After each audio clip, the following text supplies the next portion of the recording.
Oi, pessoal. Vamos lá, então, vamos conversar sobre o mapa de risco agora, tá? Opa, aí foi lá.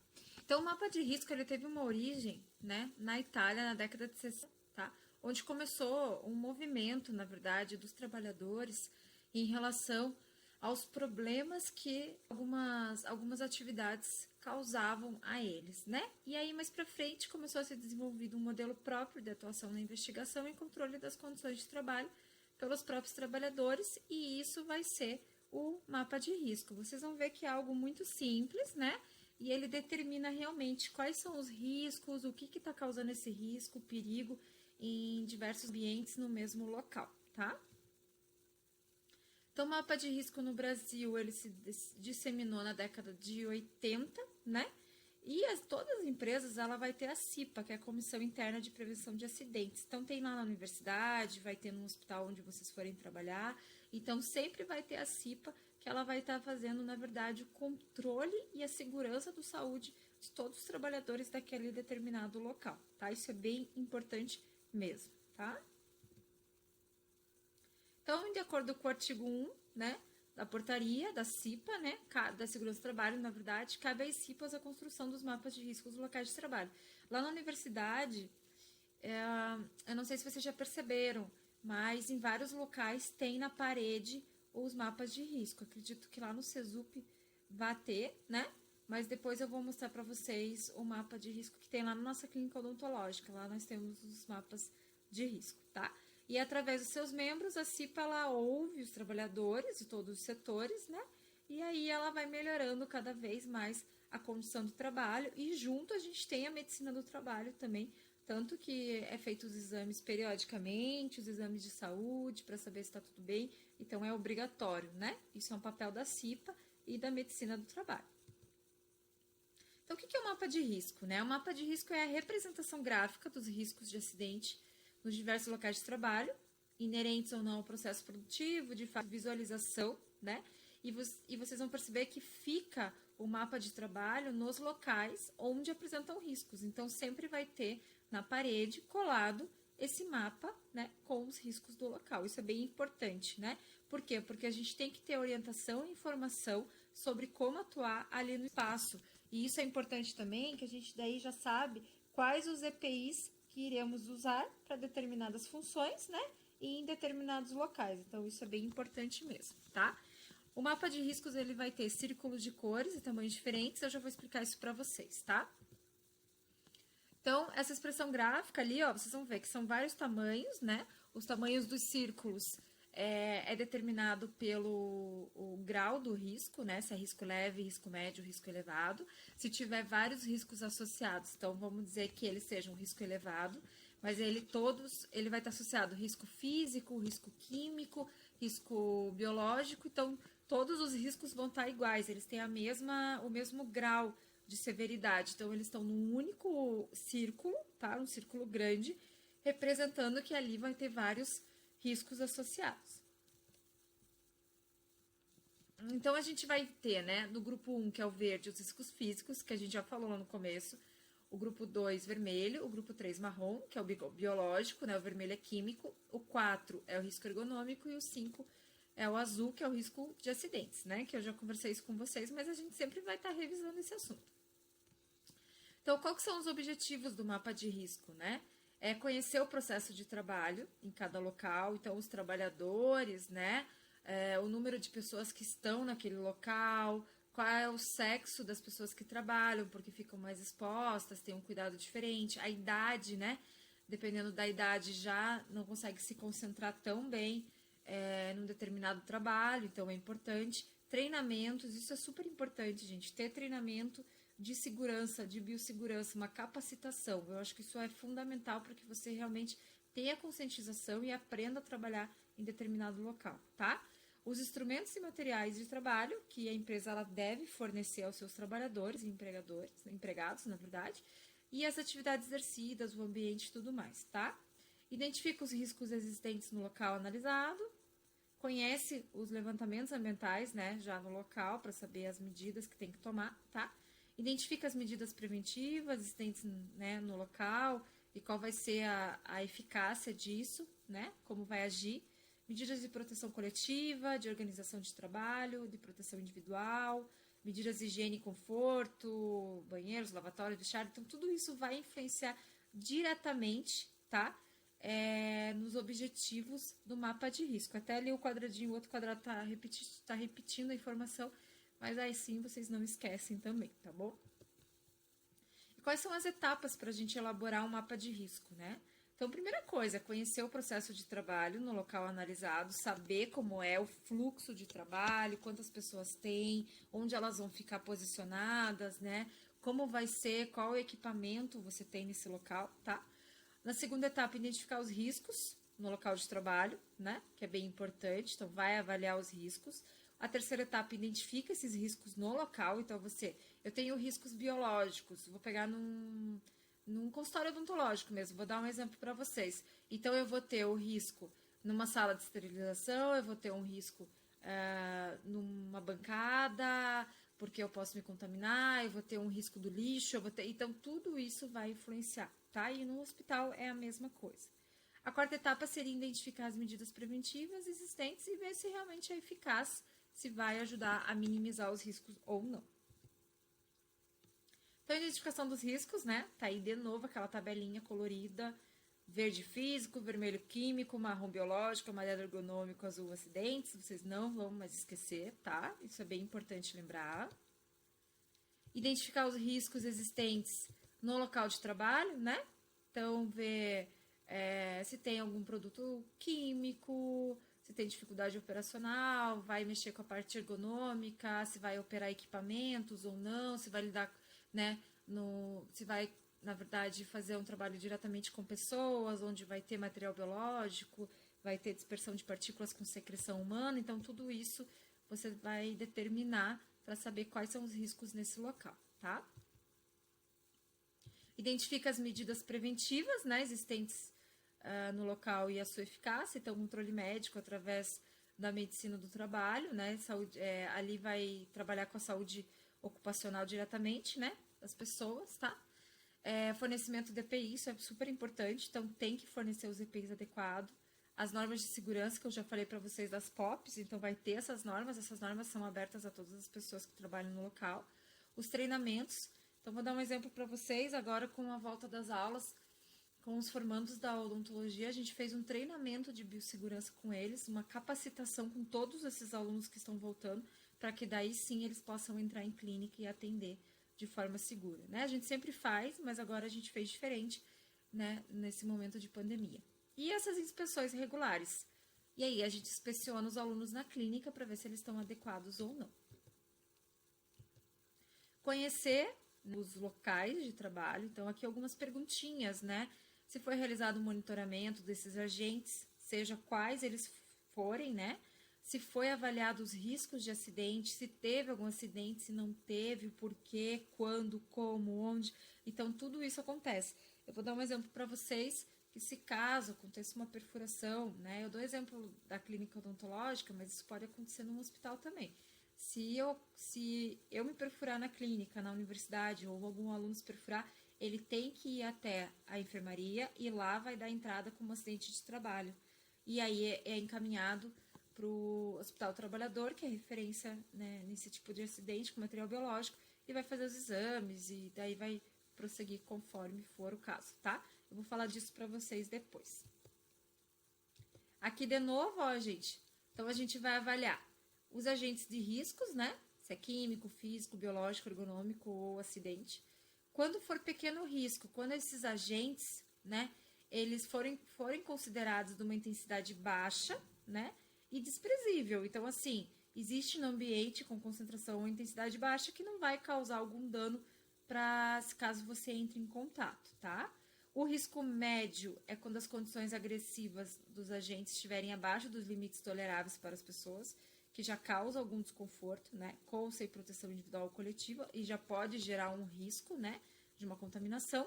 E o grande risco é quando a concentração, intensidade, tempo de exposição estejam acima dos limites considerados toleráveis pelo organismo humano. Então, eu vou dar um exemplo para vocês, que é se a gente for atender um paciente que é positivo de Covid numa UTI e você não tá usando máscara. Ou tá usando o EPI errado, uma máscara cirúrgica em vez de uma PFF2, tá? Então você tá com risco grande de se contaminar e isso pode sim vir a acontecer, tá?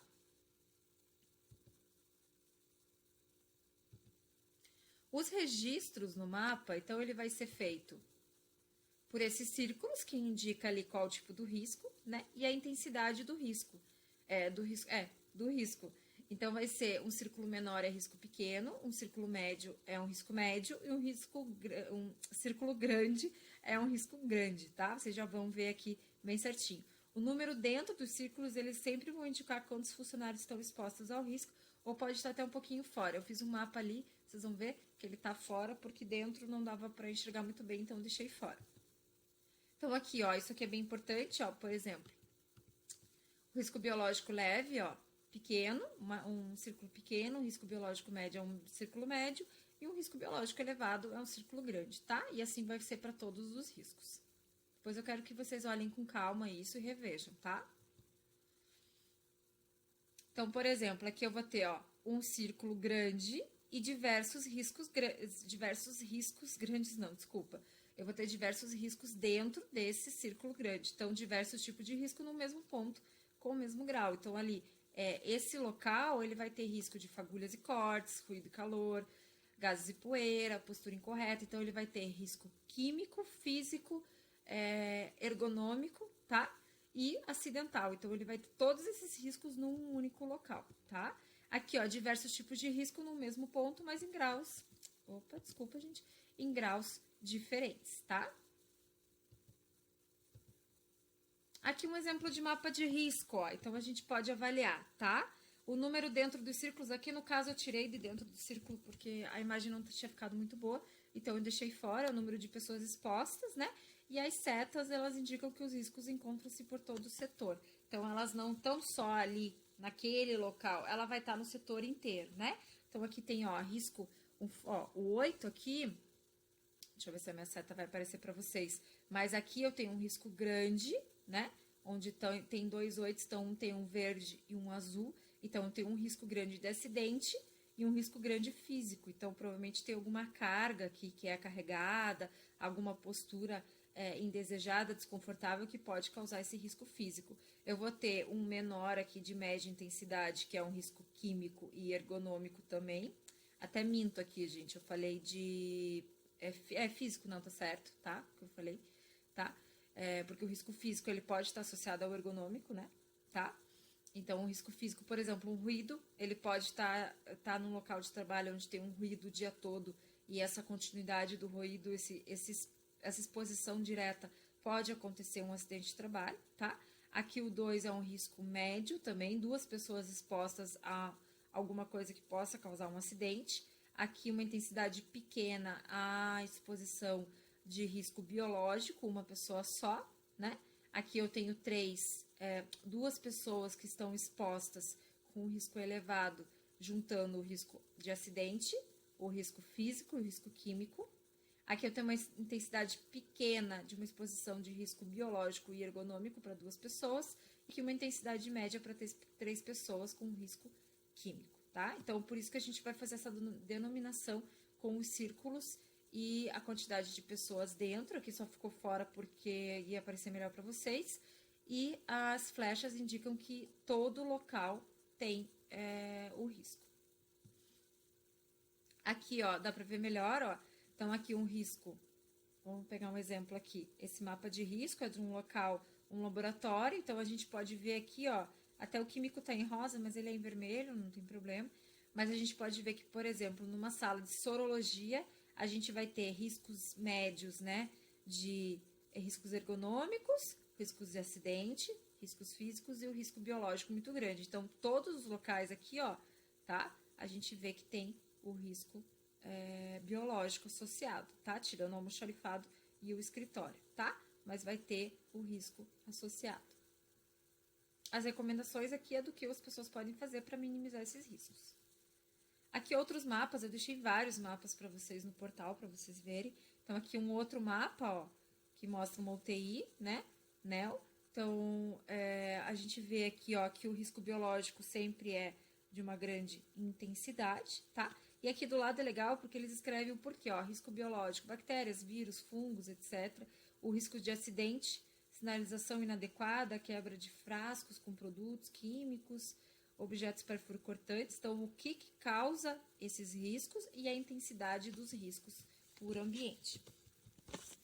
Aqui também, ó, então aqui é um setor de laboratório de análises clínicas e vocês podem perceber que o risco biológico, ele tá ali gritando, né? Então, é o que mais tem risco, é o risco biológico. Eu tenho 2 pessoas que estão diretamente ligadas ao risco biológico. Depois eu quero que vocês analisem com calma, tá? Aqui eu coloquei até de uma lanchonete, né, para vocês terem uma ideia que o risco ele não é só da parte biológica, mas claro, ele vai estar associado a outros riscos e todos os locais eles podem ter isso. Inclusive eu quero que vocês pensem aonde na casa de vocês nós teríamos locais onde poderia ter riscos e quais tipos de risco, tá? Aqui também, depois quero que vocês vejam com calma. Eu coloquei vários mapas para vocês verem bem como que funciona, tá? Ó, aqui é legal porque ele mostra aqui na mesma intensidade, né, o risco de acidentes físico e biológico na mesma intensidade no mesmo local. Numa sala 5, uma sala de operação, de cirurgia, então você tem um risco moderado à ergonomia pela posição de trabalho, mas você tem um risco físico associado, que pode estar associado principalmente a calor, né, temperatura, ruído, dependendo do que for a cirurgia, tá? Ao risco biológico total, porque você está lidando com secreção, né, e a gente está ligando com fluidos corporais, tá? A gente está diretamente ligado a isso, trabalhando com isso, né? E o risco de acidentes por ter, assim, um perfuro cortante, alguma coisa assim, tá? Aqui também uma sala de anatomia patológica. Bom, pessoal, e aqui vocês vão fazer um trabalho, tá? Então, eu vou pedir para que vocês, num grupo de no máximo 7 alunos, né? Vocês vão fazer um mapa de risco. No próximo slide, o mapa tá ali, determinado, é um centro de esterilização. Então, vocês vão colocar os círculos, a intensidade que vocês acham, tá? Aqui não vai ter um certo ou errado, na verdade é mais para eu ver se vocês realmente entenderam isso, acho que é bem importante, tá? E quais são os riscos? Vocês vão responder essas perguntas. Então, vai ser quais são os riscos de uma central de esterilização? Vocês vão escrever quais são os riscos. Quais são os riscos por ambiente da central? Porque, assim, a gente vai ter o risco geral, mas a gente vai ter por ambiente. Respondendo quais são os riscos por ambiente, vocês já respondem a um, né? Que vai estar junto. Quais são as características de cada risco? Então, por que é risco biológico? Por que é risco físico? Por que é risco ergonômico, tá? E qual é o nível de cada risco no ambiente dentro da esterilização? Obviamente que vocês vão deixar assim. Então, vocês vão escrever como tá aqui, do lado, o risco e o porquê. E vocês vão fazer a sinalização com as bolinhas. Não precisa colocar o número de pessoas, se quiser colocar pode, não tem problema. Mas vocês vão colocar os círculos conforme a sua intensidade, tá? Lembrando que, né, gente, pode ter mais de um círculo. Eu montei aqui um mapa para vocês. Pode ter mais de um círculo dentro de cada local, tá? Vocês vão me enviar isso via e-mail até o dia 28/8, que é o dia da nossa aula, até as 9 da manhã, tá? E aí eu vou resolver com vocês na aula do Zoom e a gente vai discutir. E junto a gente vai discutir também fatores de risco na nossa própria casa. Então vão pensando, anotem e a gente vai discutir isso também na aula da sexta-feira. Tá bom, pessoal? Bom, qualquer dúvida, qualquer questão, vocês têm meu e-mail, podem me mandar. Bom trabalho, tá? Deixei lá uma apresentação de PowerPoint só com essa parte do trabalho, para que vocês possam montar ele no PowerPoint e me enviem por PowerPoint mesmo, tá bom? Pode ser até em PDF ou do PowerPoint. Então, bons estudos para vocês, ótima semana e nos vemos em breve na sexta-feira. Tchau, tchau!